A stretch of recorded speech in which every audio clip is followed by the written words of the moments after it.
I welcome all the participants and learners to this live TC session on the topic experimental research.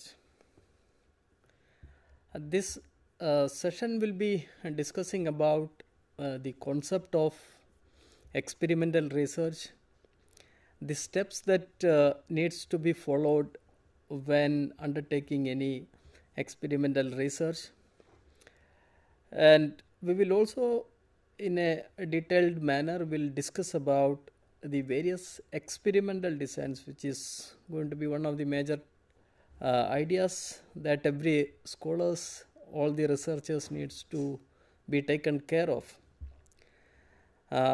This topic is from the course postgraduate diploma in higher education. However, those who are doing any research work in the discipline of education would be able to make a benefit of this session. So I have already given an idea about what are the things which we will be covering in this session. So let us straightly move on to our discussion. To start the discussion, let us first understand about the concept of experimental research. Now, as everyone knows, there are different types of research. Some people study about the historical ideas, historical events, which is considered to be historical research. Then something about which is existing at present, which is about surveying and all. Then there is there are some studies which focus on the future aspects of the variables or whatever the topic which we undertake.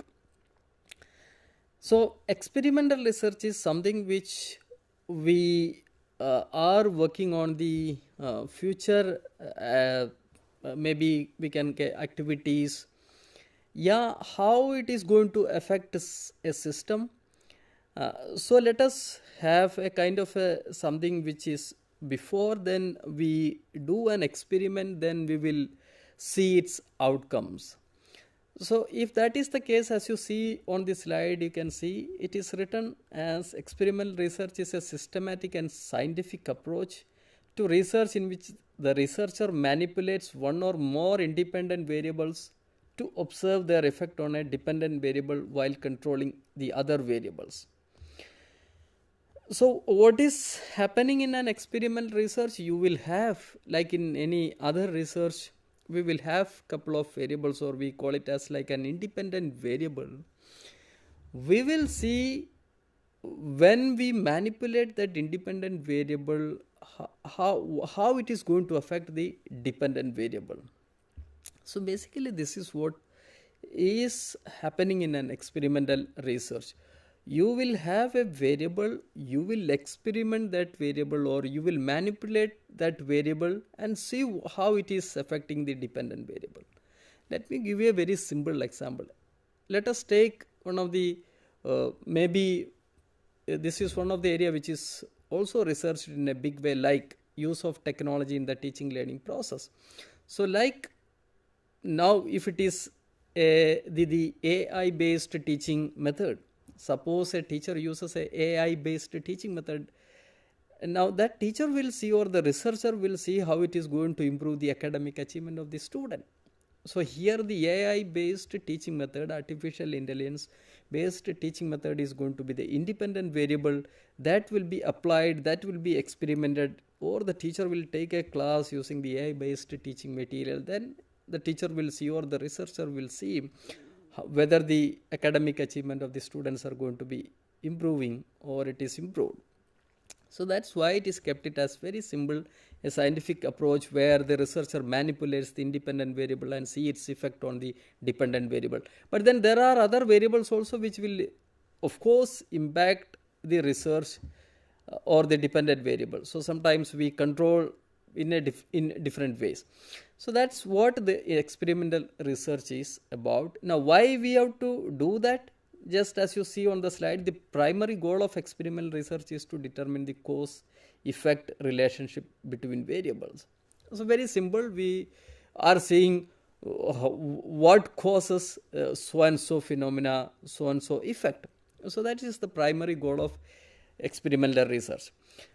So I hope you have understood the idea of experimental research. Now let us move on to the process. So when we talk about the process, you might have had seen the Creswell's 6 steps in the research, like identifying a research problem, reviewing the literature, specifying the purpose, collecting data, analyzing, and finally preparing the report.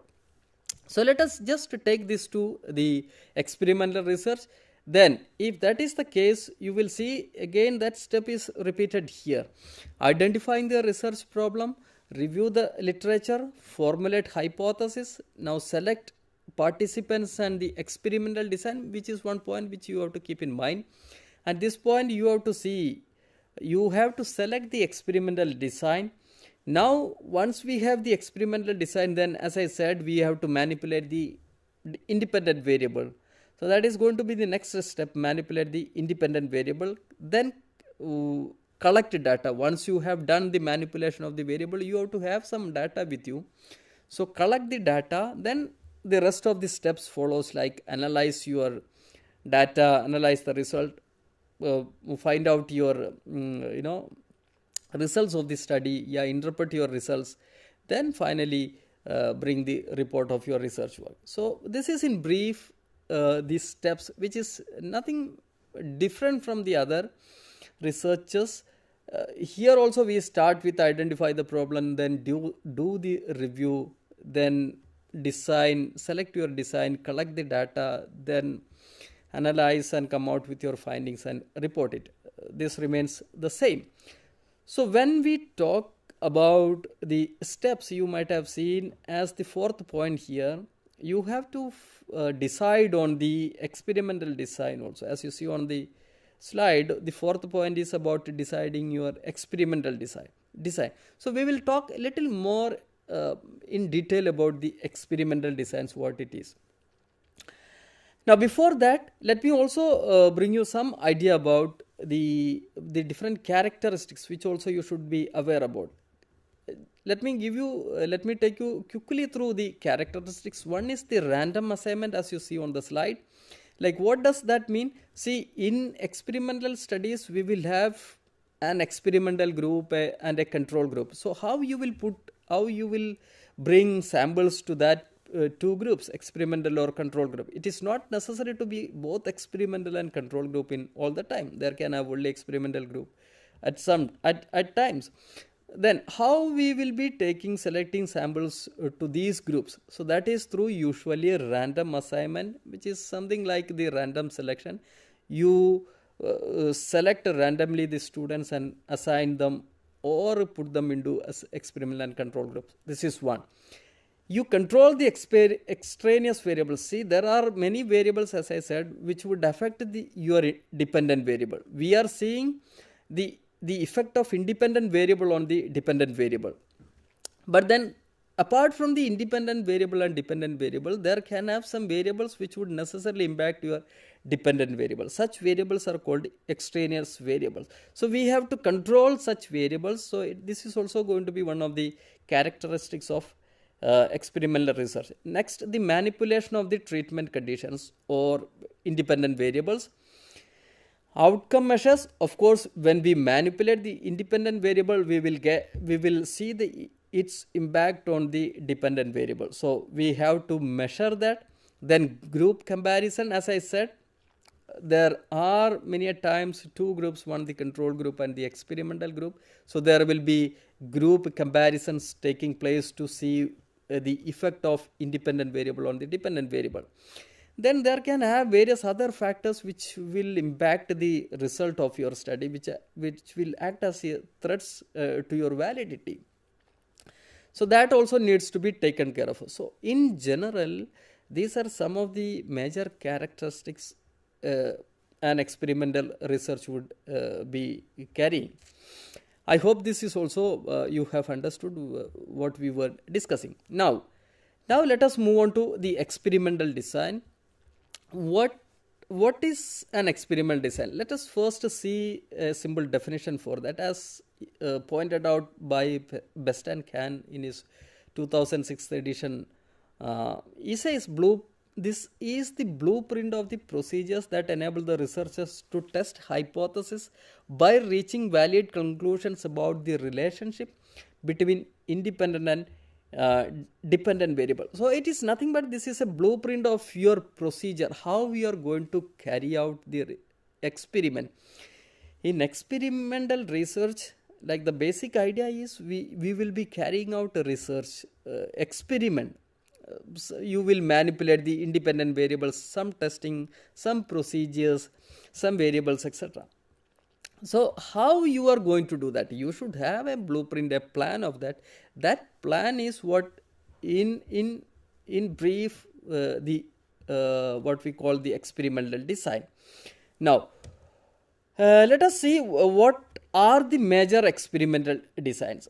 Again, the Best and Khan, if you see his literature, he is talking about the three major experimental designs. One, the pre-experimental design, the second is a true experimental design, and the third is quasi-experimental design. So let us see what he is talking about the pre-experimental designs. Now, pre-experimental designs are something where there won't be any random assignment of the participants. When we were discussing about the characteristics, I was talking about telling that if you have an experimental group and a control group, you will randomly select and assign them as or put them into experimental and control group. But that characteristics will not be visible in pre-experimental design. So if that is not the case, then how you are going to assign? So you will select whatever samples or participants are available, then you will make them into control group or experimental group. So one of the major maybe say characteristics we can say about pre-experimental design is there won't be any randomization. Then there are a couple of other, like there won't be strong control of extraneous variables. Mostly these designs involve only one group. Then since there are many limitations or kind of drawbacks in this research, we cannot establish a proper cause-effect relationship, which is one of the primary goal of experimental research. So this is the basic idea of the pre-experimental designs, and there are, as you see on the slide, in pre-experimental designs there are three designs. One is one-shot case studies, the second is one group pre-test post-test design, the next is static group comparison design. Now let us see in detail about these three types. Like before moving to these, you should also understand about in Best and Khan, he has used the Campbell and Stanley's symbol system, as you see on this slide, where you will see couple of symbols like R, which represents the random assignment of the subject, X means experimental group, C means control group, and O means observation. So throughout this, when we discuss about the experimental designs, we will use these symbols. So let us quickly go through the various pre-experimental design. Now in one-shot case study, you will see like this is a single group, as the name suggests. You will see X and O. X means this is the experimental group, so you will have an experimental group where you will apply your experiment and observation will be taken. Observation means a post test. It can be mostly a post test. So there will be a group, you will select on your own, you will apply the experiment, you will manipulate the independent variables, and a test will be taken to see whether the experiment is making any impact on the dependent variable. So this is how the one-shot case study is working, if that is the design. Next, as you see, this is one group pre-test post-test design. Again, as you see on the slide, see there will be a pre-test which is represented as O1. Then you will give the experiment to the group. Then you will see whether it is impacting. How you will do that? You will take the measurement. So that taking measurement is represented as O2. So O1 is the pre-test, O2 is the observation or the post-test, you can say. So only one group where you will apply pre-test and post-test. So it's like you can also make out from the name of the design, one group pre-test post-test design. Now let us move on to static group comparison design. See here, there will be two groups. One group is going to get a treatment where we will manipulate the independent variables. Then we will take the post test, which is represented as O, as you see on this slide. Then there will be a control group also. Again, for control group, you are not giving any treatment. You are not going to manipulate any independent variable. But then you will see, you will take the measurement in that group also. So you can have at least a comparison of two groups, which would help you to make a, you will be able to come out with more valid results when you have two groups. So this is a static group comparison design where two groups will be there, one experimental group and the other the control group, and the experimental groups receives the experiment while control group will not be receiving that experiment. Then finally the post test scores will be taken. So that is about the pre-experimental design. Now we will move on to true experimental design. As you see on the slide, a couple of major ideas. The major idea is random assignment of the participants. So in pre-experimental design, we were not assigning the students randomly, or random assignment was not taking place in pre-experimental design. But in true experimental design, in order to cover up that limitation, we will definitely use random assignment of subjects, random assignment of the participants. That is the major idea in true experimental design. Let us see the major designs here. One, post-test only equivalent groups design. The next is pre-test, post-test equivalent groups design. Solomon, 4 groups design. Let us see this in detail. First one is post-test only equivalent groups design. See, you are seeing post-test only equivalent groups design. Now, that term equivalent, or you can say matched groups, when you randomly select the assignments, when you randomly assign the participants, it will be, of course, a equal group. So, you will see two equivalent groups here. And if you see the symbols RXO1, R represents random assignment. This is an experimental group. You apply the experiment, take the measurement post-test. That is going to be O1. There will be another group, control group, which is again made through the random assignment. For them also, the post-test will be taken. So if that is the design, this is called only post-test, only equivalent groups design. Next is pre-test, post-test equivalent groups design. As you see on the slide, towards the lower side, you will see a random assignment. You will take the pre-test scores, apply the experiment, take the post-test score. So the first group, RO1, XO2. Then again another group, which is control group, where you will be selecting randomly. Then the control group, it is going to be control group. You don't apply any experiment, but post-test will be taken. So this is pre-test, post-test equivalent groups. So here also we have two groups randomly selected. To one group you apply experiment, to other group you are not applying the experiment. But for both group you will be taking pre-test and post-test scores. This is pre-test, post-test.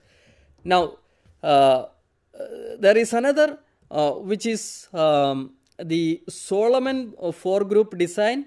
As you see on the slide, there is a mistake. The title is not pre-test, post-test equivalent group design. This is Solomon 4 group design, where you will see 4 groups as towards the lower side of the slide, like randomly assigning. Then you will be giving the experiment. Pre-test and post-test will be taken. The second group you will apply the pre-test. Then no experiment, but post-test will be taken. Then the third group, again, there won't be any pre-testing, but post-testing you will do by applying the experiment. Then the fourth group, you will not do pre-test, you will not apply any experiment. That is going to be the control group, but you will take the post-test. So this is the Solomon 4 group design. The title, as I was mentioning, it is showing, it is not correct. It is for Solomon 4 group. The idea is there will be 4 group, and to some group you apply the pre-test, some group you apply the experiment, some group you don't apply the pre-test. So it varies from group to group. So if that is the design, it is going to be Solomon 4 group design. Now let us move on to the last design, which is the quasi-experimental design. which is also very much practiced in the discipline of education. Why? See, in the discipline of education, when you go to any classroom to do your experiments, sometimes it is very difficult to randomly select students assign them to different groups. What we do in practical sense, you go to a classroom, take that class as a group, so you are not applying any randomization there. So if that is the case, such designs are called quasi-experimental design. So the major idea is there won't be any random assignment of the participants, as you see on the slide. Now there are 5 groups. Let us again quickly go through these groups. Pre-test, post-test, non-equivalent groups design, time series design, equivalent time samples design, equivalent materials pre-test, post-test, and counterbalanced design. In pre-test, post-test, non-equivalent groups design, as you see, there will be 2 groups. There won't be any randomization. You select 2 groups as per your wish, as per the willingness of the members, or whichever is available. So you do pre-testing, then apply the experiment, take the post-test, like O1, X, O2. Then the control group, you give the pre-test, don't do any activity, you carry on with the traditional method. If it is, experimenting the impact of a new teaching method, so to one group you apply the new teaching method, to the control group you carry forward, you follow the traditional teaching method, but do pre-test and post-test for both the groups. So that is pre-test, post-test, non-equivalent groups design. And you will see it is non-equivalent. Why it is non-equivalent? Because you are not randomly selecting. So the groups can be different in nature. There can be many extraneous variables, etc. But that we will control statistically, or there are other techniques which we will be discussing in some other session. So since it is practically impossible, we sometimes move on to quasi-experimental studies designs, where you will select the participants and assign them to control or experimental group as per your wish and availability. So this is the first one. Second is time series design. They keep very simple. In time series design, what happens? You will take pre-test scores maybe 2-3 times before the experiment. Then you will do the experiment. Then you take 3-4 times the post-test score. So it involves repeated measurements of the dependent variable before and after the introduction. So you take the measurement over a period of time, which would again improve your validity of the data. So this is time series design. Next is equivalent time samples design. See what happens here. The intervention is given and then removed multiple times to see if the effect disappears when the treatment is not present. So as you see on the lower side, you take the pre-test, apply the experiment, then take the post-test, then you remove the experiment, which is shown as C here. C. After O2 you are seeing a C. At that point you are not giving any experiment. Then you take another score, pre-test, then again you apply the same experiment, take a post-test score. So it continues like. So over a time you take pre-test, post-test, sometime you apply the experiment. So it makes sure that your experiment really impacts. Whatever result you are getting is going to be necessarily because of the experiment that you are conducting in the research work. So if such pattern is followed, this is going to be equivalent times samples design.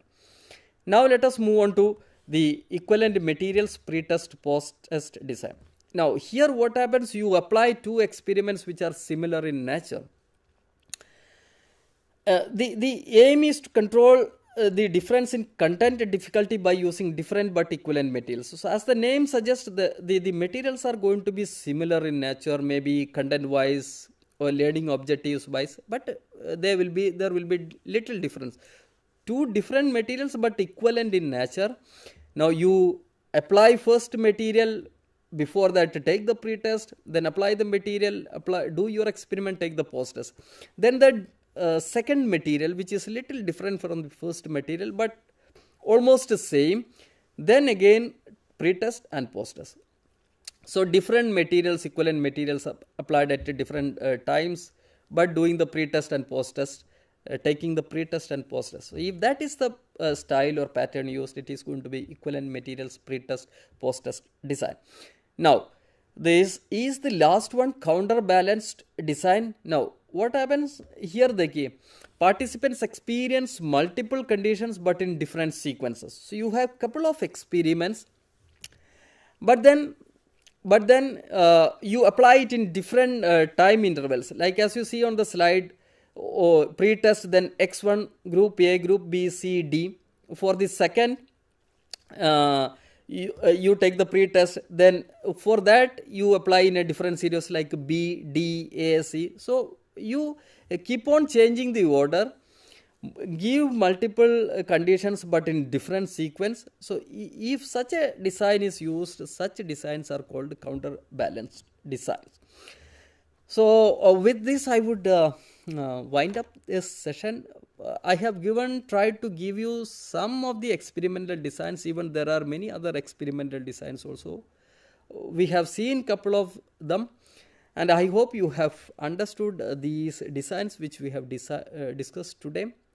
So before wrapping up this session, I would just take you through what we have discussed today. We started with the experimental research. I have given you an understanding about the various steps in experimental research. Then we have moved on to the experimental designs, where we have seen the pre-experimental designs, so true experimental designs, and quasi-experimental design.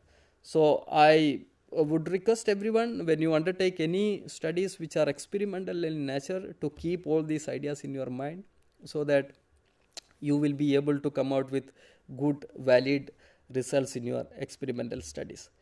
Thank you for watching this lecture.